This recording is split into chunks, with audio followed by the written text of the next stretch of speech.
Hello everyone, कैसे हैं आप लोग। Welcome to my channel for class 12 business studies और financial marketing management videos. Subscribe my channel and hit the bell icon.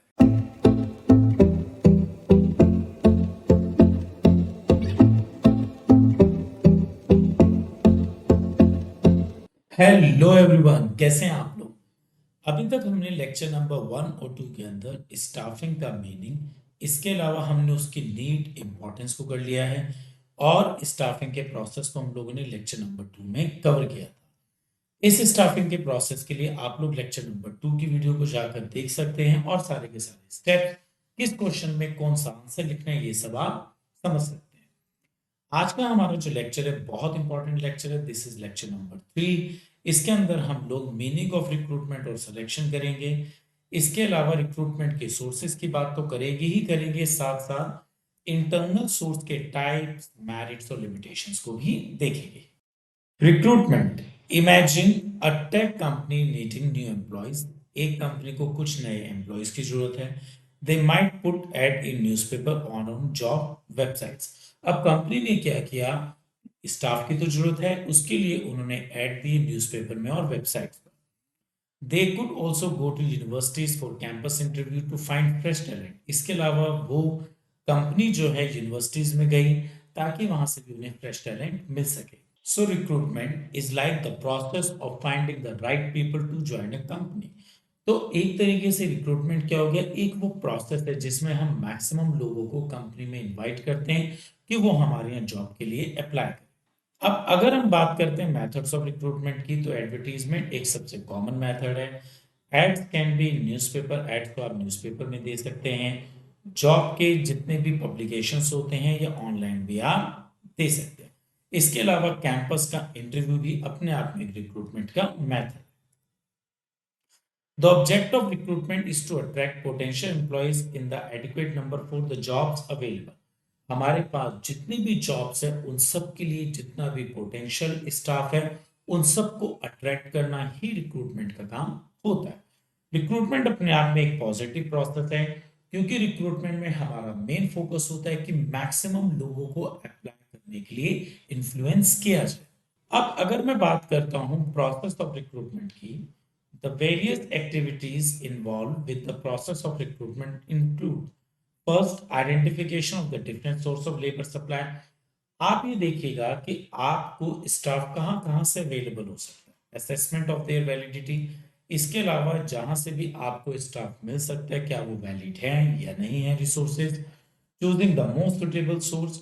इसके अलावा out of जितने भी आपके पास रिसोर्सेज है उनमें सबसे सुटेबल सोर्स कौन सा है। Inviting application from the prospective candidates for the vacancies. Candidate जो है कोई भी एप्लीकेशन कंपनी में भेजें वो अपनी जॉब के लिए। Think of a company needing computer program. आप सपोज करिए एक कंपनी है और कंपनी में कंप्यूटर प्रोग्रामर्स की जरूरत है। Recruitment involve finding places like universities और जॉब वेबसाइट। अब रिक्रूटमेंट के लिए कंपनी के पास कई ऑप्शंस हैं, वो यूनिवर्सिटीज में भी जा सकती है या वेबसाइट से भी वो रिक्रूटमेंट की फैसिलिटी ले सकती है। The company then ask those programmer to apply for the available position. अब कंपनी ने इन दोनों जगह इन दोनों सोर्स को यूज करा और इसके बाद वहां पर जितने भी प्रोग्रामर्स थे उन सबको कहा कि वो कंपनी में अप्लाई करें। So recruitment is like the process of finding and inviting the right people to apply for the job. Now the question is explain sources of recruitment. अगर मैं सोर्सेज ऑफ रिक्रूटमेंट की बात करता हूं तो ये हमारे दो तरीके के हैं, इंटरनल और एक्सटर्नल। इंटरनल फर्दर दो सेक्शन में डिवाइडेड है, ट्रांसफर एंड प्रमोशन। ट्रांसफर क्या होता है, होता ये है कि कभी कभी किसी कंपनी में एक डिपार्टमेंट में बहुत ज्यादा स्टाफ होता है जितनी वहां पर जरूरत नहीं होती, और दूसरे डिपार्टमेंट में स्टाफ कम होता है। तो कंपनी क्या करती है, जहां पर एक्स्ट्रा स्टाफ है, ओवर स्टाफ है, वहां से जहां पर कम स्टाफ है वहां पर कुछ लोगों को ट्रांसफर कर देती है। Imagine a company with too many employees in the marketing department. एक कंपनी में मार्केटिंग डिपार्टमेंट में बहुत सारे लोग हैं। To balance some employees might be transfer to the sale department. और सेल डिपार्टमेंट में ये स्टाफ कम है तो यहाँ पर मार्केटिंग से सेल की तरफ कुछ स्टाफ को मूव कर दिया जाएगा। This help the company use it's resources efficiently without hiring और फायरिंग। इससे क्या होगा, कंपनी अपने रिसोर्सेज का पूरा यूज करेगी, ना ही तो उसको बाहर से एक्स्ट्रा मैन पावर हायर करनी पड़ेगी और ना ही एग्जिस्टिंग को निकालना पड़ेगा। Transfer means moving an employee from one job one department और शिफ्ट टू अनदर। किसी एक जॉब से या डिपार्टमेंट से दूसरी जगह शिफ्ट करना। It doesn't change the employee status significantly. यहां पर एम्प्लॉय के स्टेटस पे कोई फर्क नहीं पड़ता, उसकी रैंकिंग में कोई भी फर्क नहीं पड़ता। चेंजेस कहाँ कहाँ आते हैं, ड्यूटीज में आ सकते हैं चेंजेस, रिस्पॉन्सिबिलिटीज में आ सकते हैं, वर्किंग कंडीशन में चेंजेस आ सकते हैं, लेकिन सैलरी में तो नहीं आएगा चेंज। मतलब ट्रांसफर में आपकी रिस्पॉन्सिबिलिटी बदल सकती है, आपकी वर्किंग कंडीशन बदल सकते हैं, लेकिन सैलरी में कोई भी चेंज नहीं आएगा। It is like a horizontal move within the organisation. एक डिपार्टमेंट से दूसरे डिपार्टमेंट की तरफ लोगों को शिफ्ट करना, दैट इज ट्रांसफर। और ये अपने आप में एक हॉरिजॉन्टल मूव। अगर हम देखते हैं ट्रेनिंग जो है ट्रांसफर के थ्रू बहुत आराम से की जा सकती है। Transfer can also used for training. Transfer का यूज हम लोग ट्रेनिंग में कर सकते हैं।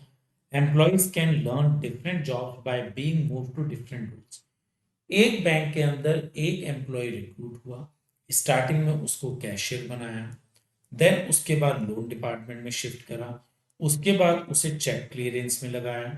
अब अगर आप देखिएगा इस तरीके से एक पर्सन अलग अलग डिपार्टमेंट में मूव हो रहा है, हर डिपार्टमेंट की नॉलेज ले रहा है, हर डिपार्टमेंट की ट्रेनिंग ले रहा है, और लेटर वो हायर पोस्ट के लिए अप्रूव हो गया। Promotion. Think a company where a sale executive gets promoted to a sale manager. Promotion में क्या होता है, आप अपनी एग्जिस्टिंग रैंक से एक रैंक ऊपर की तरफ शिफ्ट हो जाते हैं। The new position has more responsibility. जब आप प्रमोट हो जाते हैं तो आपकी रिस्पॉन्सिबिलिटी ज्यादा हो जाती है। हायर स्टेटस, आपका स्टेटस भी ज्यादा हो जाता है और आपकी सैलरी भी अच्छी हो जाती है। रिमेंबर, ट्रांसफर में सैलरी नहीं चेंज होती, बट प्रमोशन में सैलरी अपग्रेड होती है। Business often fills position by promoting employees from lower position. Businesses में क्या होता है, लोअर रैंक से अपर रैंक की तरफ ले जाकर स्टाफ को प्रमोट किया जाता है। Promotion means moving to a higher job with more responsibility, facility, status and pay. It is a vertical shift. जब आप अपर लेवल की तरफ मूव करेंगे तो ये अपने आप में एक वर्टिकल शिफ्ट है। बेनिफिट्स क्या होते हैं प्रमोशन के, creates a positive psychological impact as promotion can lead to a series of promotion at lower level. Lower level से अपर की तरफ जितना भी स्टाफ जाएगा कहीं ना कहीं ये एक पॉजिटिव रिस्पॉन्स देगा। इसके अलावा नीचे वालों को भी एक होप बनेगी कि अब हम नेक्स्ट पोस्ट पर शिफ्ट हो जाएंगे, प्रमोट हो जाएंगे। Impact on employees, when someone is promoted it often inspire other in the company. Filling vacancies in the higher job from within the organization or through internal transfer has the following merits. ये है हमारे internal sources की merits. हम लोगों ने ये तो पढ़ लिया इंटरनल सोर्सेज हमारे ट्रांसफर और प्रमोशन है, लेकिन इसका हमें एडवांटेज क्या है। Employees are encourage to enhance their performance. जब किसी एम्प्लॉय को आप प्रमोट करते हैं तो कहीं ना कहीं वो अपने परफॉर्मेंस को एनहेंस करता है। A promotion at higher level can set up a series of promotion at lower. Middle level वाले को टॉप पर प्रमोट करा और लोअर वाले को मिडिल पर, ये इस तरीके से एक चेन चलती है। This motivates employees to improve by learning and practice. Promotion से कहीं ना कहीं एक मोटिवेशन मिलता है नई नई चीजों को लर्न करने का। For an example, an employee in a company who work hard and get promoted to a higher position. एक कंपनी में एक एम्प्लॉय उसने बहुत मेहनत करी और हायर पोस्ट पर पहुंच गया। This can inspire other to work better. और वो कहीं ना कहीं बाकी के स्टाफ को इंस्पायर कर रहा है ज्यादा अच्छा काम करने के लिए, गुड परफॉर्मेंस के लिए। Benefits of promotion, employee become more committed, loyal and satisfied. Simple, internal recruitment makes the selection and placement process simple. आप खुद देखिए, एक्सटर्नल में आपको एक जजमेंट कमेटी बनानी पड़ेगी। हो सकता है आपको कंपनी में स्टाफ को रखने के लिए कुछ सिलेक्शन प्रोसेस के लिए कुछ टेस्ट लेने पड़े। ये कहीं ना कहीं एक लंबा प्रोसेस और एक कॉस्टली प्रोसेस है। लेकिन इंटरनल में ट्रांसफर और प्रमोशन आप अपनी कंपनी के लेटर हेड पर भी कर सकते हैं। तो ये बहुत ही एक तरीके से कह सकते हैं इनएक्सपेंसिव प्रोसेस है, सिंपल प्रोसेस है। Existing employees are assessed more accurately and cost effectively. जिस एम्प्लॉय के साथ आप 10 साल से काम कर रहे हैं, कंपनी उस एम्प्लॉय को बहुत अच्छे ढंग से एसेस कर सकती है। It is reliable method because the organisation already know the candidates. अगर देखा जाए कंपनी के लिहाज से ये बहुत ही रिलायबल मेथड है, क्योंकि 10-10 साल से 15-15 साल से जो लोग काम कर रहे हैं, अगर हम उन्हें प्रमोट करें तो हम उनके पास्ट एक्सपीरियंसेस से उनके ऊपर रिलाय कर सकते हैं। Tool of training. Transfer is a tool of training. Transfer है use to train employees for higher position. एक बैंक के अंदर एक एम्प्लॉय रिक्रूट हुआ, स्टार्टिंग में वो कैशियर था, उसके बाद वो चेक क्लियरेंस पर आया, देन उसके बाद लोन डिपार्टमेंट में गया। इस तरीके से वो अलग अलग डिपार्टमेंट्स बदलता गया और कहीं ना कहीं उसको ट्रेनिंग मिलती गई। Employees hired from within the organization do not need induction training because they already know the company's work. जिस भी स्टाफ को आप इंटरनली ट्रांसफर या प्रमोट कर रहे हैं, वो कंपनी के ऑलरेडी रूल्स रेगुलेशंस को जानता है, इस वजह से उसे कंपनी की वर्किंग का पता है। Consider a worker who transfer from the production department to quality control department. एक वर्कर है जिसे प्रोडक्शन से क्वालिटी कंट्रोल की तरफ शिफ्ट किया गया।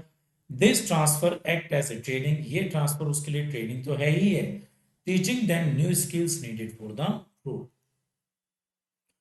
Transfer has the benefit of shifting workforce from the surplus department to those where there is a shortage of staff. Transfer में सबसे बड़ा बेनिफिट क्या है, जहां पर स्टाफ की शॉर्टेज होती है, वहां से जहां पर एक्सेस स्टाफ होता है वहां पर बैलेंसिंग की जा सकती है। सपोज प्रोडक्शन डिपार्टमेंट में 10 पीपल हैं और जबकि क्वालिटी कंट्रोल डिपार्टमेंट में 8 लोग। अब अगर हम यहां से एक एम्प्लॉय इधर शिफ्ट कर देंगे तो अब प्रोडक्शन में 9 हो जाएंगे और क्वालिटी में 9। इसका मतलब ओवर स्टाफिंग से अंडर स्टाफिंग की तरफ बैलेंस करने के लिए ट्रांसफर एक यूजफुल टूल है। Filling of jobs internally is cheaper as compare to getting candidates from external sources. अगर आप एक्सटर्नल सोर्सेज का यूज करते हो तो कहीं ना कहीं आपको एक जजमेंट पैनल बनाना पड़ेगा, बहुत सारे टेस्ट कंडक्ट कराने पड़ेंगे और ये प्रोसेस जो है टाइम टेकिंग भी है और कॉस्टली भी है। बट इंटरनल में ऐसा कुछ करने की जरूरत नहीं पड़ती। तो इस वजह से इंटरनल जो है ट्रांसफर और प्रमोशन कहीं ना कहीं हमारे लिए एक चीपर मीडियम माना जाता है। Now the next is explain the limitations of internal source of recruitment. ये बात तो फैक्ट है, किसी भी चीज में अगर बहुत सारी क्वालिटीज होंगी तो कुछ ना कुछ उसमें खामियां भी होंगी। The limitation of using internal source of recruitment. First, when vacancies are filled through internal promotion, जब आप सारी की सारी vacancies अपने ही डिपार्टमेंट से फुलफिल कर देंगे, the scope for induction of fresh talent is reduced. तो आप बाहर का टैलेंट कभी अपने ऑर्गेनाइजेशन में ला नहीं पाएंगे और आउटसाइडर के पास कोई भी अपॉर्चुनिटी नहीं बचेगी। Hence, complete reliance on internal recruitment involve danger of inbreeding by stopping infusion of new blood. अगर आप सारी वैकेंसीज ट्रांसफर या प्रमोशन से फिल करेंगे तो आउटसाइड के लिए कभी भी जॉब्स नहीं निकलेंगी और वो कहीं ना कहीं अनएम्प्लॉयड रहेंगे। Imagine a company that only promote employees from within and never hire externally. एक कंपनी प्रमोशन जो होती है सिर्फ और सिर्फ अपने डिपार्टमेंट से अपने ऑर्गेनाइजेशन के मेंबर्स का करती है, बाहर से किसी को भी हायर नहीं करती। Over time this may lead to a lack of diversity in skill and ideas because everyone within the organisation has similar experience and background. अब होगा क्या, कुछ टाइम बाद सभी के सभी ऑर्गेनाइजेशन में 10 साल से काम कर रहे हैं, सबका ऑलमोस्ट एक्सपीरियंस एक जैसा सा रहेगा, तो सबके सोचने की सोच भी एक जैसी ही रहेगी। यहां पर अगर आप एक्सटर्नल सोर्सेस को इंक्लूड करते हैं, उन्हें अपनी कंपनी में प्लेस करते हैं, तो एक डाइवर्सिफिकेशन होता है, क्योंकि फ्रेश टैलेंट नए आइडियाज के साथ कंपनी को आगे प्रमोट करता है। The employees may become lethargic if they are sure of time-bound promotion. Employees जो है कंपनी में बहुत आलसी हो जाएंगे, क्योंकि उन्हें पता है हम चाहे आउटपुट दें या नहीं दें, कंपनी हमें 5 साल बाद प्रमोट तो करेगी ही। Imagine a company promising promotion every year. Some employees might not feel the need put in extra effort because they expect to be promoted anyway. Company ने एक रूल बनाया कि हर साल आपको प्रमोशन दिया जाएगा। बहुत से एम्प्लॉयज ऐसे होंगे जो बिल्कुल भी एफर्ट्स नहीं करेंगे क्योंकि कंपनी के रूल से उन्हें भी प्रमोशन मिलेगा। A new enterprises cannot use internal source of recruitment। एक नया एंटरप्राइज जो बहुत ही अभी इनिशियल स्टेज पर है, उसके पास इतना स्टाफ नहीं होता कि वो अपने ही स्टाफ से सारा का सारा स्टाफ जो है आगे प्रमोशन या ट्रांसफर पर कैरी कर सके। No organization can fill all the vacancies from internal source। Think of a startup, it might not have enough existing employees to fill all the different role it needed। एक नई company है, वो सारे का सारा staff अपना internally fulfil नहीं कर सकते, so it has to look externally for some position. The spirit of competition among the employees may be hamper. Existing staff को पता है कि हमें कोई निकाल नहीं सकता, हमारा तो प्रमोशन कंफर्म है, तो उनमें कंपटीशन स्पिरिट कभी भी डेवलप नहीं होगी। A scenario where employees know promotion happen every year, instead of competing to stand out, they might relax thinking they will be rewarded regardless। यहाँ पर प्रमोशन टाइम बाउंड है, तो उनमें कंपटीशन स्पिरिट बिल्कुल नहीं रहेगी और कहीं ना कहीं वो रिलैक्स हो जाएंगे। Due to their time experience they will be promoted. Frequent transfer of employees may often reduce the productivity of the organization। अगर आप अपने स्टाफ का लगातार ट्रांसफर करते रहेंगे, प्रोडक्शन डिपार्टमेंट से सेल डिपार्टमेंट, सेल डिपार्टमेंट से रिसर्च डिपार्टमेंट, रिसर्च डिपार्टमेंट से क्वालिटी कंट्रोल डिपार्टमेंट, तो आपका स्टाफ बिल्कुल भी ट्रेंड नहीं होगा। Consider a department where employees are frequently moved. This constant change would disturb team work and reduce the overall output. So finally हम लोगों ने यहाँ पर इंटरनल सोर्सेज ऑफ रिक्रूटमेंट को कंप्लीट कर लिया है। मैंने आपको इंटरनल सोर्सेज ऑफ रिक्रूटमेंट के टाइप्स भी समझा दिए हैं और उसके मेरिट्स और लिमिटेशंस भी। होपफुली ये लेक्चर आपको बहुत अच्छे ढंग से समझ में आ गया होगा। नेक्स्ट लेक्चर में हम लोग एक्सटर्नल सोर्सेज ऑफ रिक्रूटमेंट को करेंगे। एज आई ऑलवेज सेज, पढ़ाई कभी भी मुश्किल नहीं होती, सिर्फ उसे आसान बनाना पड़ता है। आप स्क्रीनशॉट लीजिएगा, रेगुलर इनको रिवाइज करिएगा, पढ़ाई बहुत आसान हो जाएगी। Thank you.